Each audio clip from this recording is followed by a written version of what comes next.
Well, all right, I'm just about ready.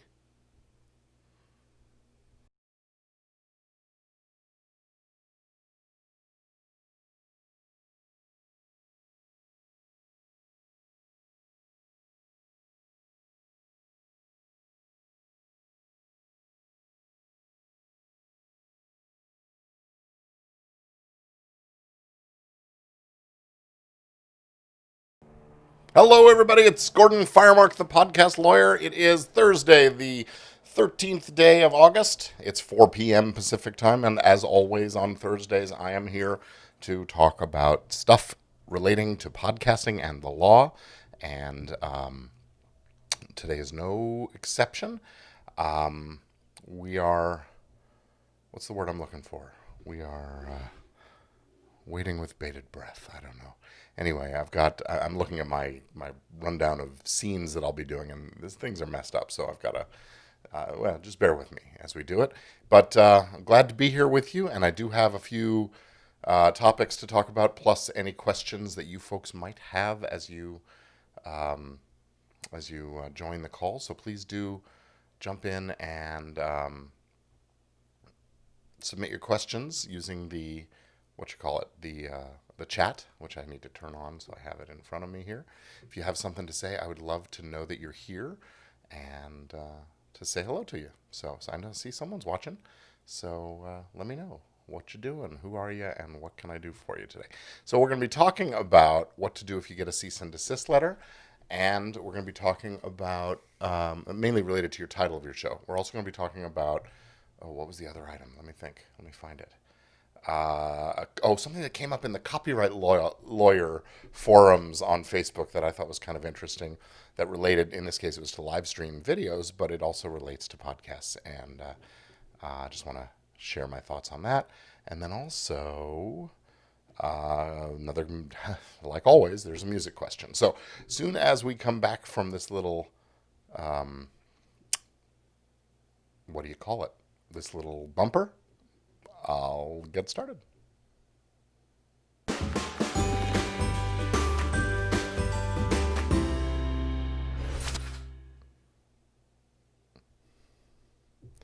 And it didn't mute my audio, so you probably heard all kinds of craziness. But anyway, I gotta fix all that stuff. All right, so let's see. What do we do if we get a cease and desist letter or notice from somebody?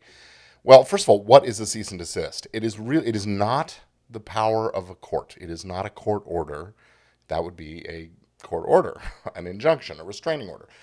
So people call them a cease and desist order, but really it's a cease and desist demand or a cease and desist letter request. It comes from a lawyer. Somebody has hired a lawyer to tell you, hey, stop what you're doing. I don't like it. Stop it or else, basically. So let's talk about this. And I'm specifically referring to the scenario with somebody who's complaining that your title of your show or whatever you're doing is infringing on theirs. Maybe you have the same exact title. Maybe you have a title that's similar, and therefore, uh, you know, uh, they're arguing that it's leading to some kind of confusion or something like that. Let me just say that we first off, when you get this, don't panic, don't freak out, think hard about it. Don't get angry either, because it is just the nature of being in business sometimes. And let's face it, podcasting media creation is for the most part a business. So it's just one of those things that comes up, and don't freak out about it. Now, first of all, the fact that you have a similar title to someone else's does not necessarily mean that you've done anything wrong. It doesn't mean that there's any infringement of anything going on. Now, if they're sending you a cease and desist letter, they are probably claiming that they have a trademark or trademark-like rights in the title of their show. And so, step one, and this came up, and the reason this has come up is that there was somebody who actually was asking in one of the podcaster groups on Facebook, "Hey, I don't understand. I got this thing. What should I do? Should I change my name?" And so on. They were, the guy was being kind of a bully. Well, we checked the registration, and it turns out there was no registration. He was lying about the trademark. Now, yes, that person had started a show that was pre-existing the time that the person asking the question, the recipient of the cease and desist, was raised, had started his or her show. So, we look at it, but the point is that it may or may not be any infringement. So, first off, check the registration. If it exists, then we have to do a deeper dive into the registration. If it doesn't exist, we have to look at, is it even a name that could be registered? Let's face it, titles that, in order to be registrable as a title or as a trademark, the mark needs to be distinctive, not generic, not descriptive. It needs to be at least having a bare minimum level of distinctiveness. That is, it sets your goods and services apart from those of others, right? So, well, let me think of a good example. The Chit Chat Show or the Talk Show is a very generic. It's just a talk show, right? So calling your show the Talk Show is not distinctive because it's a descriptive term, right? It's as generic as it gets, basically. The show could be more generic, or the podcast. So calling yourself the Talk Show podcast or the Talk podcast or whatever is not likely to be held or deemed distinctive enough to be a trademark. So if they're complaining that your version of the talk show and their version of the talk show are competing, they're right. They're competing. Neither of them is distinctive, and neither of them is likely to be eligible for trademark protection. Now, that can change over time. If they've been around for a number of years, 3, 4, 5, 6, 10 years, something like that, they can argue that their show, by virtue of all that longevity, they have acquired a level of distinctiveness, that their title has achieved a secondary meaning in the mind of the audience, the consuming public, and that's acquired distinctiveness. But the general idea is, look, if they've got a very descriptive title and yours is also that descriptive, you're both doing exactly what words are supposed to do: describe concepts, ideas, themes, whatever your program is about. So don't worry too much at that level if it's a very descriptive term. Now, should you change it? Maybe you should, so that you avoid that confusion, but you're not going to get strong-armed or forced or bullied into doing it. Now, if there is a registration, the registration is evidence that the government agents in the trademark office, they're called examining attorneys, have determined that the mark is distinctive enough to be registered as a trademark. But sometimes when they process those registrations, they require the registrant, the applicant, to do disclaimers, to say no claim is made to use the word XYZ except in the context of the mark as a whole or something like that. So you do a deeper dive. You look into the documents of the trademark application and examine what we call the prosecution history. And you're looking to see, are there disclaimers? If so, and you're using those same words and that's what they're complaining about, you probably don't have to change. The words aren't protected by the trademark. But digging even further deeper than that, you need to look at the prosecution history and looking for any fraudulent statements that might have been made in the declarations by the applicant for the mark, by the owner of the mark. If they lied to the government, then their trademark could be invalid and get canceled. Now, that's a pretty long shot kind of a thing, but it's something worth looking at. By the way, if you're watching now, please say hello in the comments. I'd love to know who's here. Thank you for the hearts and the thumbs. I appreciate it. Next up, if they're asking you to change because there's confusion, ask them for the evidence of the confusion. Ask them for the registration. Check the registration. Ask them for evidence that there's really confusion. If there's no confusion, there's no infringement, even if they do have a registered trademark. Now, that said, the likelihood of confusion is the real issue, and so but if there's evidence of confusion, that's gonna add up. Hi, Melissa. Great to see you. Thanks for saying hi. Anybody else who's here, please do jump in and say hello. So ask for evidence of that confusion and then evaluate it. Is it real or is this, BS? Is it his buddy saying, hey, I saw you got this other show, something like that. That's not evidence of confusion. That's evidence of someone discovering a second show. So be careful about that. Now, do a search. Check the search results in Google and iTunes and other platforms and investigate. Really dive in and figure out what's going on here. Now, look, if you want to just change the name because it's a path of least resistance, of course, go ahead and do it. But if you've been doing your show for a while and you feel like you're entitled to keep going and you want to fight a little bit, I would say investigate and don't just immediately respond with an angry letter or email. I just say, hey, listen, I'm going to investigate this. Please let me know. What's your registration number? Is there some evidence of confusion you can point me to? I'm looking at search results that don't reveal anything problematic or whatever. You can sort of just be direct about it. Now, at this point, I would say before you go responding with anything at all, you really do want to consult a lawyer because something you say or do could come back and bite you. Yeah, Jay, we're talking about if somebody sends you a cease and desist letter about a podcast that has exactly the same or confusingly similar title, or they even just say, hey, I don't like your title, it's too close to mine, stop it. I'm saying this is what you got to do. Don't overreact, don't react too quickly. Take the time to investigate. Ask about the registration, check into it, check the evidence, do an investigation, and so on. Levi, I'm going to come back to your question in a minute. So check the search results, do your investigation, consult a lawyer, and then consider whether you want to change your title or whether you might be in a position of asking to cancel the other party's trademark. It's actually possible. If a trademark has been registered and hasn't been in use for 5 years yet, you can still contest it and say, hey, that's not a valid trademark. I want to cancel it. It's a process. It's a litigation process, so it isn't for the faint of heart, but it can be done. If you're serious about your business, it might be something to do. Don't make any admissions and don't agree to change the name until you're certain you really have to. And certainly don't sign anything without reading or understanding it clearly. And if they're really serious, ask them to pay for you to change the title of your show. If you've been in business for a while and you've invested some resources in building up your show, and only then do they come and notify you, hey, by the way, you shouldn't have chosen that title. And you did your due diligence when you chose the title, so it's not your fault. There's no reason why you shouldn't ask them, hey, it's going to cost me this much to make my change. I'm happy to do it. Will you share that expense with me, or will you pay for it, whatever. Why not? If they're asking you to take something that's bad for you, do it. Now, you might have seen this came up recently with the title of a music group. The band formerly known as Lady Antebellum changed their name to Lady A. And they had actually been using Lady A on and off in some contexts for quite some time. But it turns out there was a woman singer in the Seattle, Washington area who had been going by the name Lady A professionally for quite some time. And they ended up in negotiations, and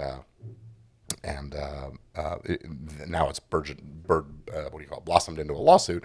She asked for too much money, I think. That's the bottom line. She asked for a big bunch of money. They were willing to sort of coexist or whatever, but she says, no, look, if you're going to be here in this space and you're determined I'm going to have to make a change, you should pay me for my trouble. She asked for $10 million. She was going to give half of that to charity and half to use for her changeovers and whatever else.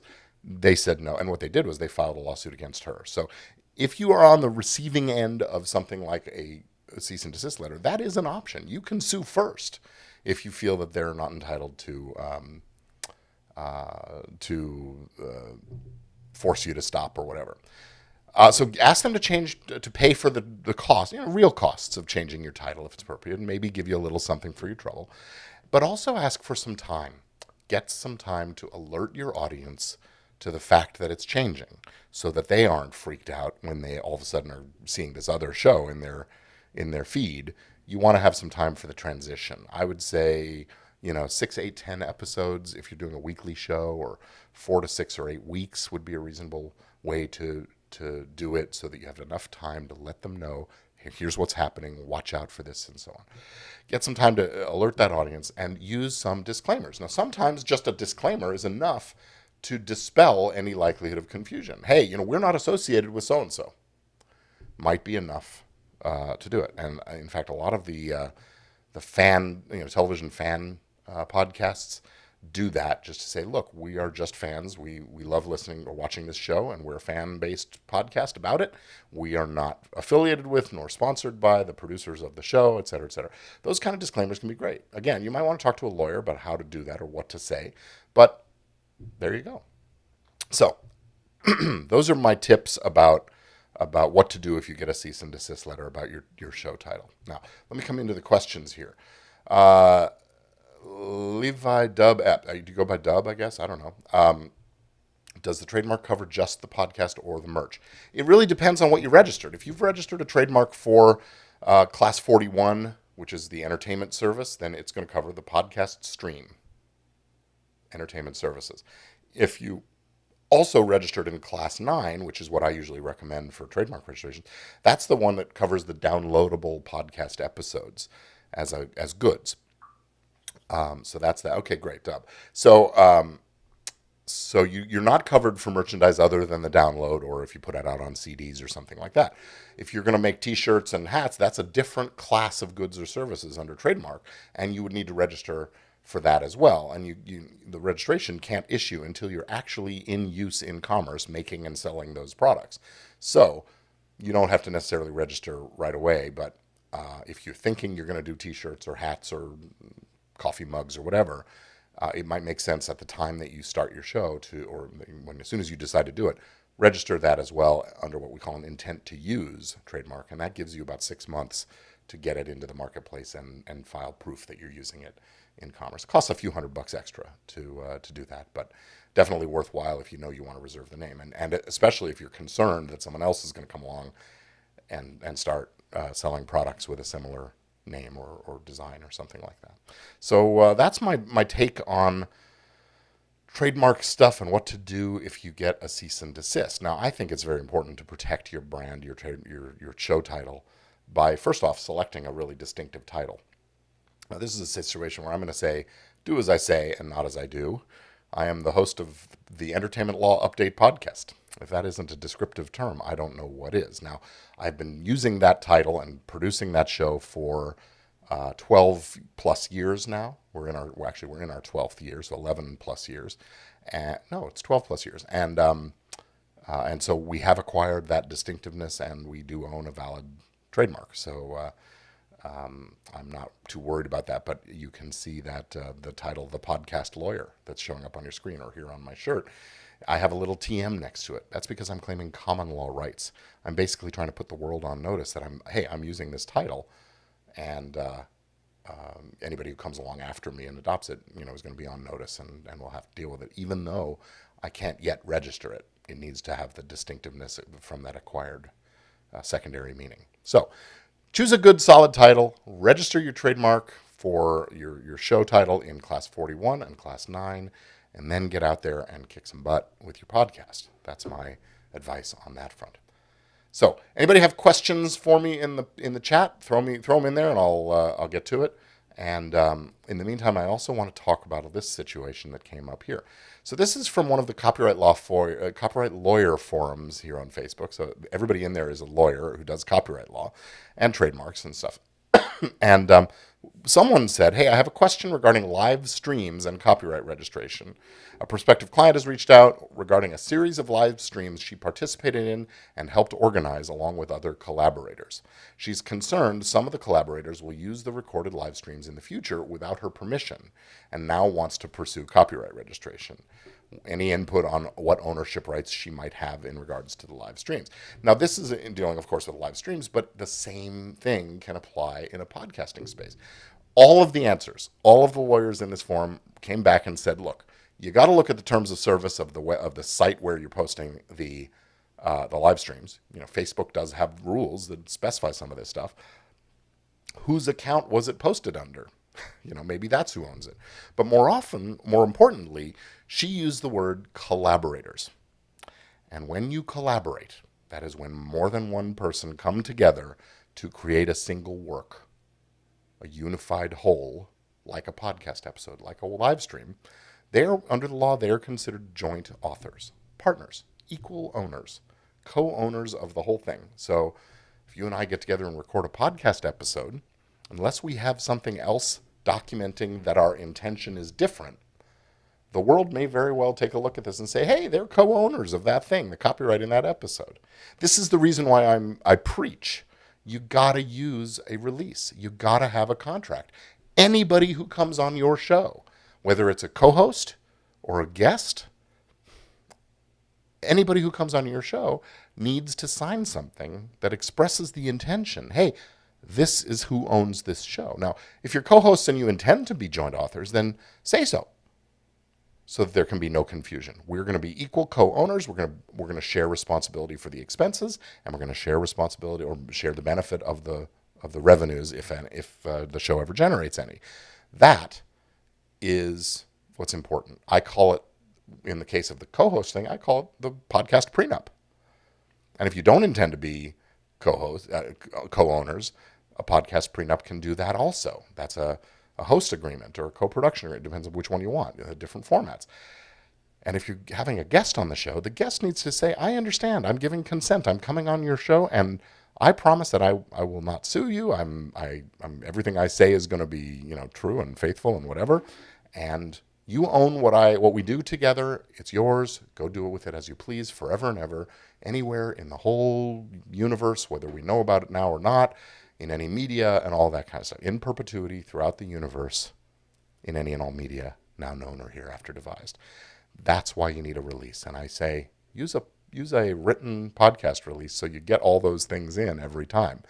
Even I, as the guy who wrote the release, have to think about it a little bit. I know what needs to be said, but you got to make sure you say it every time. So don't just count on an oral, yes, I understand kind of a thing. Get something in writing. You can go to podcastrelease.com to download my free podcast release. And if you're doing video, like live streams and stuff like that, there's one at guestrelease.com also. I'm not going to put that in the comments or anything like that, but just want everybody to know that that's out there.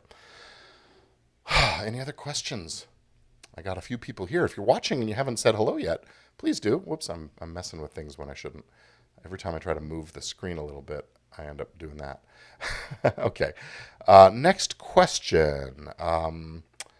Question for music experts. I typically purchase my music, but I have this one project I'm working on that I'd like to use something that's already written. Can I perform it myself? There aren't lyrics, but the tune would most definitely be recognizable. So the answer to the question is you can't do it without permission.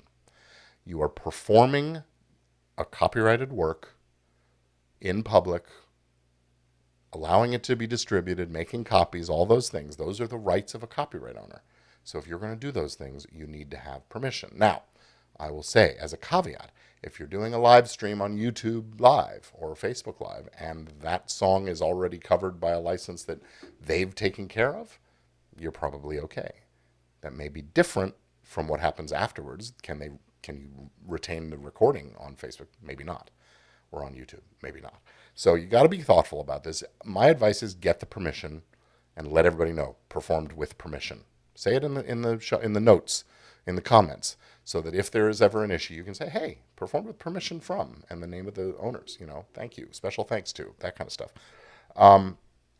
ASCAP, BMI, CSAC, GMR, SOCAN, these are the names of what we call performing rights organizations, PROs.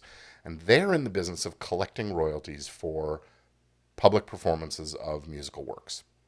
It's what we call small public performances of musical works. So if it's really just hey, come on your live stream and sing, then that might cover you if either you or your platform has made the deal with those companies. They usually are done sort of as blanket licenses. But check with your platform, check with your network, check with your hosting, and check your own paperwork. But if you don't have that stuff already in place, you're going to need to get the licenses. My advice is, if it's just one song, reach out to the music publisher that controls, or music publishers, many times it's multiple.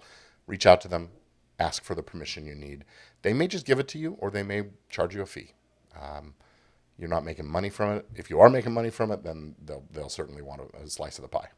And that's that. So, anybody else have any other questions? I've got a couple more minutes before I have to wrap it up. It's 4:23 p.m. and I've been talking for about that long, 23 minutes or so. And I am excited. Whoops, there it goes again. Every time I touch my mouse thing, my mouse pad, it zooms me in and out. Anyway, all right. Well, I'm going to give it another 15 seconds or so in case somebody does have a question. You better type fast. Otherwise, I'll say thank you for watching and wish you the best. Oops, that's not the right camera now. There we go. Where are we? Come on. Camera 1 and 2 switched on me. Okay. And, all right. No other questions? Thanks for being here today. Thank you for the love, the likes and the hearts, and just for watching and saying hello, Jay and Levi, or Dub, I mean, and Melissa. I'm really glad you were here. And I'll be back again next Thursday with more of the podcast Lawyer Speaks. Until then, have a wonderful week and get out there, kick some butt with your podcast. Have a great day.